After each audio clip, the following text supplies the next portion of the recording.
siyaasa Oromootiif sagalee ta'uu kaleessa reeggaluun jalqabe hooggantoota keenya bararaa yookaan Save Our Leaders jedhu fuula miidiyaa hawaasaa Tiwiitaraa Feesbuukii wareersu irratti argama. Tanaan itti xeeyyan lixa Oromiyaa Wallagga baatti haleellaan hidhattoota finxaalayyaa Amaaraatiin uummata Oromoo irra godhamuu jirjabaateetti fufuu jiraattoti OMN itti himan. Akkasuma sooressaa duressaa gochooroo kan jedhamu ganda haroo ayyaanaatti humnoota kanaan lubbuun isaa darbe, Girmaa Holaanii Galataa kan jedhamu ganda haliitti lubbuun isaa darbe hamma ammaareetti isaa hin fuudhamne. Hadubbis ye'uun ingidaatii rakkoon jajjabduu ta'uu dubbata. Tatamsa'iinsi vaayirasii kooroonaa haaraa Oomikroon jedhamu hordofe biyyooti gargara baalaallee Afrikaa kibbarra gar biyyi isaanii taasifamu cufuun dhaga'ame. Badhaasii Noobeelii nagaa muummee ministeera Itoophiyaa Abiy Ahmadiif kennamerra mulqabu qab jechuun miseensi paarlaamaa UK tokko akeekachiise. Qubsum seera lafa arba keessatti hawaasi taasisuu jirarra kakaa'e. Sanyiin arba arba baabbilee bada jiraa jedhan. Baay'inni uummataa Itoophiyaa keessatti dabalaa dhufuun qubsumaa fi lafa qonnaa barbaacha da'oo fi paarkiiwwan bineeyyii bosonaa keessatti qorannoo saatalaayiti yuunivarsiitii Oksfoorditti akeekachiisee Abiraam Birruu dabalata qaba. Dhaabbati miidiyaa Keeniyaa Neeshin Miidiyaa Guruup hidhamu riippoortar isa Itoophiyaa jiruuf mootummaa Abiy Ahmed himaat. Mootummaan Ugaandaa daangaa Diimokiraatik Riipabilik Koongoo qaxxaamuruun gara riphee lola ADF jechuun Allied Democratic Force bilbilee guuramuu ibsee jira. Gocha kanaan geggeessitootii fi waaqeffattoonni rooba Waaqayyoo Ayyaanuu Damee, Aagaa Guddataa, Taliilaa Badhaasoo, Abdii Liiban, Shifarraa Tulluu, Jiruu Badhaadhaa, Dhaabii Irkoo, Raggaasaa Daanyee, Xillaa Baatii, Eessaan Katamaa fi Lammii Dassitaa jedhaman humnoota tikaa biltsiginnaatiin qabamanii hidhamuun ibsameera. Namoonni kunniin yeroo ammaa waajjira poolisii magaalaa Olancitiitti hidhamanii jiraachuu fi sababni qabamaniif akka hin ibsamin dhaabbati hordoftoota amantii waaqeffannaa beeksiseera. Gochi wal fakkaatu torbanoota muraasaan dura Salaalee Aanaa hidhabuu Habootee magaalaa Ejereettis raawwatamu OMN gabaasuunsaa waan yaadatamu. Sadaasa 4 bara 2021 humnoonni tikaa biltsiginnaa galma amantaa waaqeffannaa hundee ganamaa kan magaalaa Ejereetti argamu seenuun waaqeffattoota 14 qabanii hidhuu namoonni gaafas hidhaman ammallee hidhaa jiraachuus OMN odeeffateera.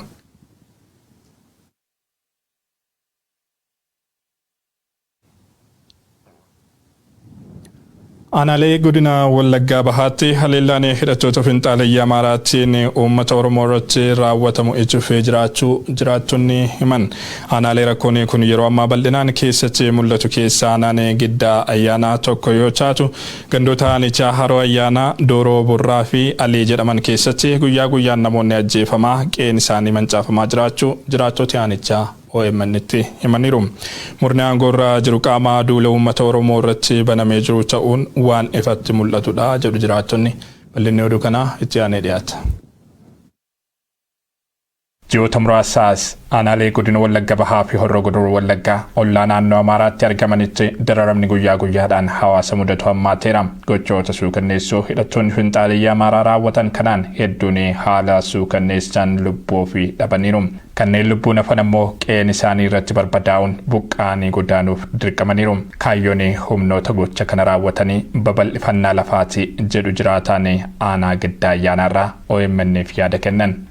Gocha kana kan raawwataa jiraniif uummata keenya buqqisanii keessumattuu angarii achi naannoo Amaaraadhaa jedhanii haasa'u yeroo baay'ee uummata keenya buqqisanii bakka sana ofii isaanii dhuunfatanii jiraachuu barbaadu. Aanaalee godina Wallagga bahaa weerarri lafaa kun bal'inaan keessatti raawwatamaa jiru keessaa aanaan Giddaa Ayyaanaa tokko. Aanichatti guyyaa guyyaadhaan lubbuun namaa darbaa jira. Rakkoon akka waliigalaatti hawaasa mudataa jirus kan miidiyaan himameen olidha jedhu jiraattonni. Wanta karaa miidiyaa hawaasaa haasa'amurra hin caala rakkoon naannoo sana jiru rakkoo gurguddaatu jira.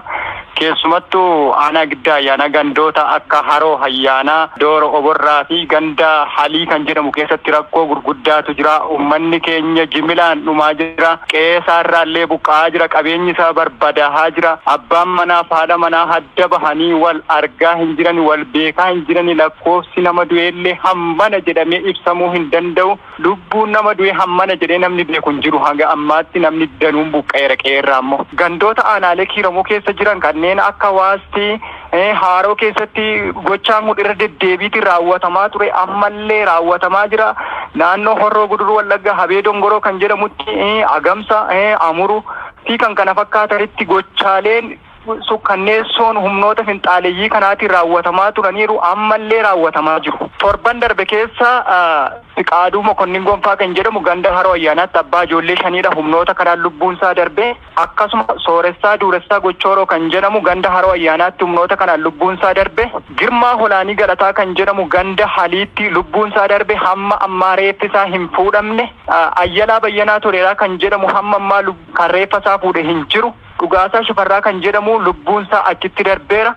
Dargaggoo Qanaatee Dhugaasaa kan jedhamu lubbuun isaa darbee reeffa isaanillee achii kan kaase hin jiru. Kana malee immoo daa'imman dubartoonni jaarsoliin kan du'eef kan jiru kan beeku hin jiru hamma ammaatti jimlaamaan uummanni naannoo sanaa duguugameera jechuufillee ni dandeenya. Namoonni kun badii raawwatan qabu odoo hin taane Oromoo ta'uu isaanii qofadha. Ila Oromoo ta'uu isaaniidha yakki malee wanti biraa hin jiru. No uummanni keenya lolatti kaasus hin qabu ofii isaanii quufanii meeshaa guggaa hidhatanii uummata keenya otuunni mana jiruuti kan dhukaasa irratti manan malee uummanni kan loliyyuu hin jiru kan itti dubbateyyuu hin jiru. Hammam gochichi hidhattoota Abbayya ce'anii dhufaniin adda durummaan kan raawwatamu ta'us hidhattoonni finxaaleeyyii Amaaraa duraanuu naannicha jiraatan qaama gocha kanaati. Mootummaanis keessaa harka qabaachuusaaf shakkii hin qabnu jedhu jiraattonni aanaa Giddaa Ayyaanaa. Haleellaa lammiilee nagaa irratti raawwatamu kana qolachuuf qaamni birmannaa taasise kan hin jirre ta'us himaniiru. Rakkoon hawaasa naannichaa mudataa jiru kan callisaa walirratti ilaallu ta'uu hin qabu jedhu. Qaamni hawaasa birmate tokko hin jiru. Hawaasni keenya laa meedaatti dhumaa jira jiru. Uummanni sun sagalee hin qabu baay'ee rakkina hamaa keessa jira. Hawaasa qeerraa buqqee jiru amma fakkeenyaaf ganda Dooroo Oborraa yoo fudhannee guutummaa kompiliitilii uummanni mana hin jiru qe'een gubateera qabeenyi barbadaaheera sagaleellee hin arganne naannoo sana bakka seef gochuuf uummata naannoo sanaa akka lubbuun uummanni naannoo sanaa baraaramuuf uummanni bakka biraa nuuf hirmachuu qaba kan jedhu dhaamsa kooti. Weerara kanaan aanaalee Kiiramuu, Amuruu, Guutoo Giddaa fi Giddaa Ayyaanaaf dabalatee iddoowwan hedduutti hawaasni buqqee rakkoo irra jiraachuutu himama. Aanaalee godina Wallagga Bahaa hawaasni sababa hidhattoota finxaaleeyyii Amaaraatiin rakkoo guddaa argaa jiru kanneen keessatti murni aangoo irra jirus haleellaa xiyyaaraa raawwachuun uummata nagaa duguugaa jiraachuutu ibsama. Oduuchi aannuun duulli hidhamtoota siyaasaa Oromoof sagalee ta'uu kaleessarraa eegaluun miidiyaalee hawaasaa Tiwiitaraa fi Feesbuukii irratti bifa haaraan geggeeffamaa jira. Duulli dhimma nageenya hidhamtoota siyaasaa Oromoo irratti xiyyeeffate kun maqaa hoogganoota keenya baraaraa Save Our Leaders jedhuun kan geggeeffamu wayitaa ta'u namoonni hedduun irratti hirmaataa jiru. Duulli kun keessumaa haalli nageenya hooggantootaa fi hidhamtoota siyaasaa Oromoo mana hidhaa Qaallitti yaaddoo keessa bu'uu hordofee kan geggeeffamu. Gaazexeessaa Mallasaa Dirribsaa dabalatee Jawaar Mohammad, Baqqalaa Garbaa, Dajanee Xaafaa, Hamzaa Booranaa fi hidhamtoonni siyaasaa Oromoo hedduun mana hidhaa Qaallittiitti kan argaman wayitaa ta'u haalli nageenya isaanii yaaddoo keessa jiraachuu OMN maatii fi abukaatota akkasumas odeeffannoo keessoo mana hidhichaatti argateen mirkaneeffateera. Koloneel Gammachuu Ayyaanaa dabalatee haalli qondaalonni siyaasaa adda bilisummaa Oromoo Abdii Raggaasaa, Lammii Beenyaa, Daawwit Abdataa, Battee Urgeessaa fi kanneen biroo keessa jiranis nageenya isaaniif amansiisaa miti jedhumaatiin dhimma hidhamtoota kanneen hawaasa addunyaa dhageessisuu fi xiyyeeffannoo akka argatu gochuuf keessumaa duullee gama Tiwiitariin geggeeffamu kun gahee olaanaa qaba. Gama biroon gareen Abiy Ahmedii fi deeggartoonni isaa dhiibbaa hawaasa addunyaa qolachuuf duulli No More jechuun gama Tiwiitaraan taasisaa turan dhaabbata Tiwiitariin haqamuunsaa ibsameera. Duulli garee Biltsiginnaa kan haqame gareen kun wal waraansa Itoophiyaa keessatti geggeessaa jiruun wal qabatee yakkoota waraanaa ittiin himatamu gara dabarsuuf duula Tiwiitariitti dhimma bahaa jiraachuun erga hubatameeti. Tarkaanfii dhaabbanni Tiwiitar duula hololaa gareen Abiy Ahmed geggeessu irratti fudhate kana Pirees Sekireeteriyatiin waajjira muummicha ministeeraa Billanee Siyyuu deeggartoota TPLF dhaabbaticha maandheeffatantu kana godha gocha sagalee Itoophiyaanotaa ukkaamsuuti jette. Bulchiinsi Abiy Ahmed kasaaraa dirree dippiloomaasiitti isa mudate irra aanuuf tooftaa hololaa garaagaraatti dhimma bahaa jira. Gareen kun golgaa Pan-Afrikaanizimii jala dhokachuun dhiibbaa hawaasni addunyaa sababa sarbamuu mirga namoomaatiin isarraan gahaa jiru qolachuuf akka waan uummanni adii uummata gurraacha deebisee gabroonfachuuf yaalaa jirutti dhiyeessaa jiraachuunsaas ni beekama.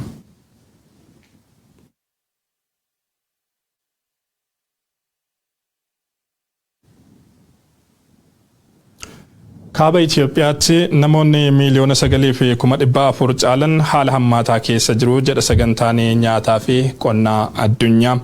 Kanneen keessa miliyoona 7,800 kan ta'an waraanaan marfamanii akka jiran kan ibsu World Food Program. Naannoo Amaaraatti immoo namoonni miliyoona 3,700 ta'an deeggarsa midhaan nyaataa hatattamaa barbaadu jedheera. Qorannoo amma yoonaa uummattoota kaaba Itoophiyaa naannolee Affaar, Amaaraa fi Tigraayitti daa'imman irratti taasifame harka 16.28 kan ta'an hanqina nyaataaf saaxilamaniiru jedhe. Naannolee kanneenitti hawwan ulfaa fi kanneen hoosisan nyaata madaalawaa kan hin arganne ta'uun rifaasisaadha jedha dhaabbatichi.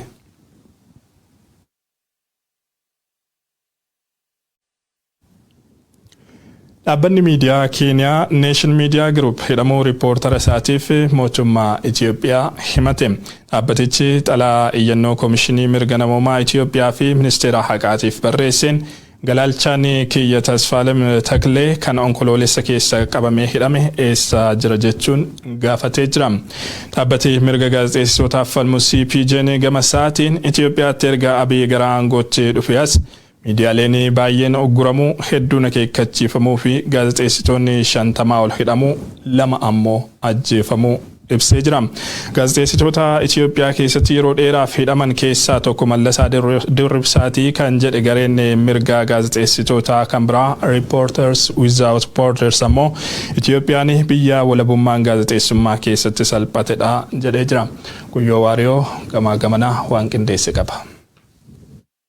As the voice of the majority African population. Umon kololessa rajal qabu mootummaan Abiy Ahmad gaazexeessa hinna jala hidhuun gargalcha jirka jedha. Dhaabbati miidiyaa Keeniyaa kan Nairobi, Uganda fi Tanzaaniyaa teessoo godhachuun Afrikaa irraa hojii miidiyaatiin maqaa guddaa horatuun xalayaa ministeera haqaatiif koomishinii mirga namoomaa Itoophiyaa barreesseen eesbuute riippoortar kiyyaa natti hima jechuun gaafate. Addis Ababa yookaan Finfinnee irra Nation Media Groupiif galaalcha oduu ta'uun hojjechaa kan ture gaazexeessaan lammii Itoophiyaa Tasfaalem Taklee onkololees barkum 2021 paartii mootummaa bibbulchu arrabsitee jechuun qabame hidhame. Guyyaa shamboot jalqabji sadaasa keessa manni murtii waabii qarshii 10,000tiin gad lakkisuullee eesbuute sarguun dandeen ka jedha dhaabbati aaga kan kun Nation Media Group. Mootummaan Itoophiyaa walabummaa pireesii sarbuun gaazexeessitoota adamsaa jirjechuun waaceef.